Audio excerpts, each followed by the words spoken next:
If you've ever added up your individual ratings and thought the VA shorted you on the total, you're not crazy. You're just dealing with VA math. And today, we are going deeper than ever before to show you exactly why the numbers don't add up and what you can do about it. The VA uses what's called a combined ratings table. For most veterans, it makes your totals look a lot lower than you expected. But listen, there is a method to it, and understanding it is your first step to a higher rating. Don't skip a single second of this. Most of us were taught that 50 plus 30 equals 80, but the VA's rater isn't using a standard calculator. They are using a specific formula designed to measure your remaining efficiency as a whole person. It's not personal, it's just the formula. To win this game, you have to stop thinking about simple addition and start thinking about your whole person percentage. Stay ready because we're breaking it down step by step right now. The VA sees every veteran as a 100% healthy whole person when they start. Every rating they give you takes a slice out of that 100%. Think of yourself as a complete circle at the start. Once you have a 50% rating for a back injury or PTSD, you aren't a 100% person anymore in their eyes. You have exactly 50% of your efficiency remaining. That's the pool we're working with for the next rating. When you add a second condition, let's say 30%, they don't give you 30 points. They take 30% of that remaining 50% efficiency. 30% of 50 is 15. That is your actual increase toward the total. Only 15 points, not 30. Now you're at 65%. Since the VA rounds to the nearest 10, that 65 rounds up to 70. You expected 80, but you're sitting at 70. This is the core of why so many claims feel like they hit a ceiling. Let's look even closer. What happens when you have a long list of conditions, say 4 or 5? This is where the math gets really complicated, but also where the strategy happens. Follow the sequence carefully.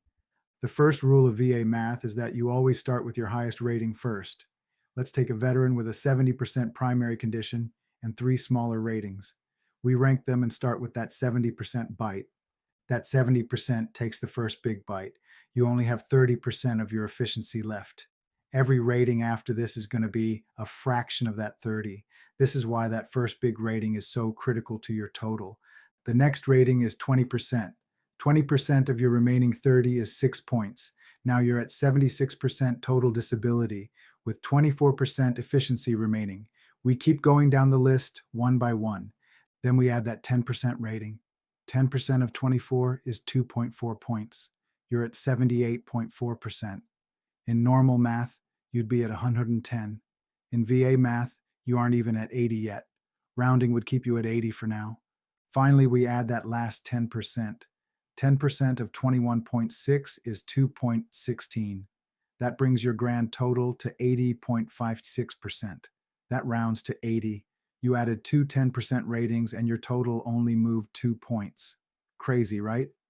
But wait, there's a secret boost called the bilateral factor. If you have conditions that affect both your left and right sides, like both knees or both elbows, the VA gives you a small bonus. Let's break that down. When you have bilateral conditions, the VA combines them first and then adds a 10% bonus of that combined rating before adding it to the whole person pool. It's the one time the math actually works in your favor. In this example, your 10 plus 10 combined is 19. The VA then adds 1.9 points as a bonus. That puts you at 20.9. That extra point or two can be the difference between rounding down to 80 or up to 90. It's small, but it's powerful. The more disabled you are, the smaller that healthy pool becomes, and the harder it is for a new condition to make a significant jump in your total. This is why your strategy has to change as you get closer to 100%. When you're at 90%, you only have 10 points left in the glass. Every new claim is fighting for a tiny piece of that remaining 10. That's why stacking 10s at the top feels impossible. It's because it is almost impossible. This leads us to the real trap, chasing totals instead of making smart moves. Here's what you do to actually move the needle when the math seems stuck against you. Listen closely, because this saves you years of frustration. One strong condition with solid medical evidence can move you more than stacking 5 smaller 10% ratings that the VA might deny anyway. Focus on the conditions that have the most room to grow based on the rating criteria. Secondaries help only when they are anchored properly. For example, If your service-connected back pain leads to depression or sleep issues, that nexus must be ironclad and documented by a professional. Don't just guess. Without a nexus and clearly documented functional loss, you're just creating delays and frustration. A weak filing for a secondary condition often results in a bad C&P exam, and that can follow you for the rest of your claim. Clarity before you file is how you win. Don't just throw everything at the wall to see what sticks. That's how you end up in the VA math trap for a decade, waiting for decisions that don't move your rating. Be smart, not fast. Remember my three-part test every single time you think about filing. Does it have a diagnosis? Is there a nexus? Have you documented the functional loss? If the answer is no to even one of these, you aren't ready to file yet. Get the evidence first. Let's talk about the most common mistakes veterans make when they get their decision letter. This is where most people get blindsided by the math and lose hope. We're going to fix that right now. Mistake number one is not understanding the rounding rule. If your combined math hits 64%, the VA rounds you down to 60. You get zero extra pay for that 4% jump. It's brutal, but it's how the table works.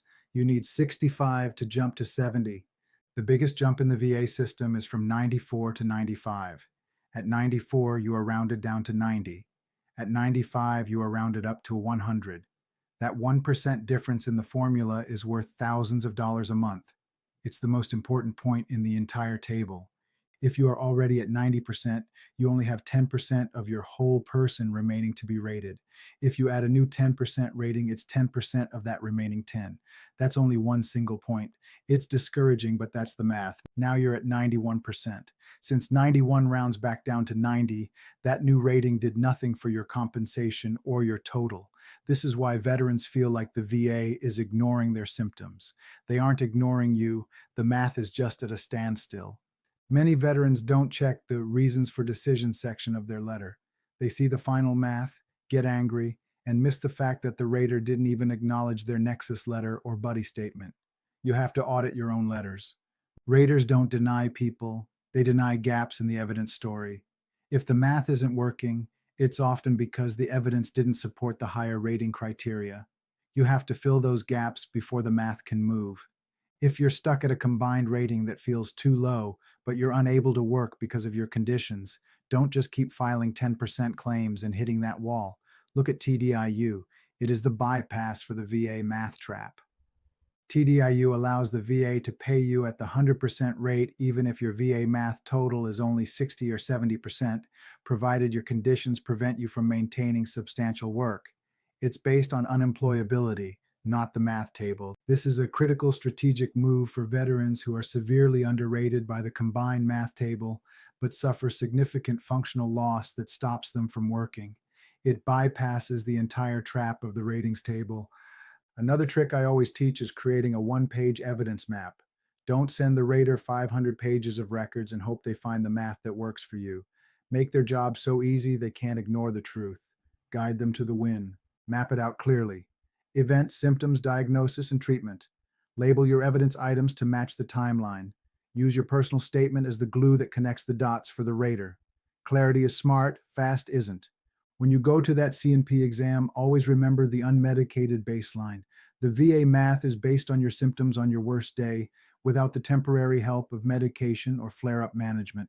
Stay ready and be honest about your baseline.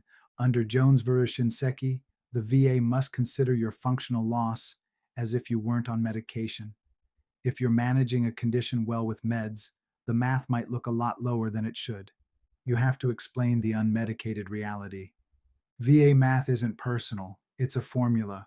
Once you understand the formula, you stop getting blindsided and start building a claim based on clarity and evidence. That's how you get the rating you deserve. Remember, your rating is not your value as a veteran or a person, it's just a number on a table, but it's a number that affects your family's future and your quality of life. Stop guessing and start knowing. You've got this. If your combined rating or denial letter doesn't make sense, run it through my VA letter translator. It breaks the letter into plain English so you know exactly where the math failed and what to do next. You'll know exactly what the VA decided and, more importantly, what to do next. Stop fighting the math table and start following the evidence trail to your win. It's all about the clarity before you file. You've worked hard for your benefits and you've earned them. Don't let a math table stand in your way of getting what you deserve. You've got this, and I'm here to help you through it every step of the way. Next, we're talking about the C&P exam snapshot. I'll show you how to prep so 15 minutes doesn't destroy your entire claim. It's the most critical 15 minutes of your life. Stay ready for it. Don't skip that next video because the C&P exam is where the math meets the reality of your symptoms. I'll see you there to get you ready. Stay safe and stay confident. My goal is never to mislead, only to empower you with accurate, honest, and actionable information. Education, evidence, confidence. Your claim matters to me. I'll see you in the next one. Out.